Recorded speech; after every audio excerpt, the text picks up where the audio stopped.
রাতের আকাশ জুড়ে ঝলমলে আলোকছটা জানান দিল নতুন বছরের আগমনী বার্তা। ঘড়ির কাঁটায় রাত ১২টা বাজতেই ২০২৫ সালকে স্বাগত জানাতে রাজধানী যেন পরিণত হয় অন্য নগরীতে।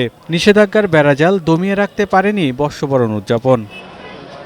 ঘরের বাইরে উদযাপনে নিষেধাজ্ঞা থাকায় বাড়ির ছাদেই পরিবার বন্ধুবান্ধব নিয়ে চলে নতুন বছর বরণের আনন্দ উদযাপন। ২০২৪ সালে আমাদের বাংলাদেশের উপর দিয়ে অনেক ঝড় তুফান অনেক কিছুই চলে গেছে। যাই হোক, আমরা অতীতকে ভুলে গিয়ে ২০২৫কে আসলে বরণ করে নিলাম। প্রতি বছর এরকমই আসুক, সবাই আনন্দে থাকুক, খুশিতে থাকুক।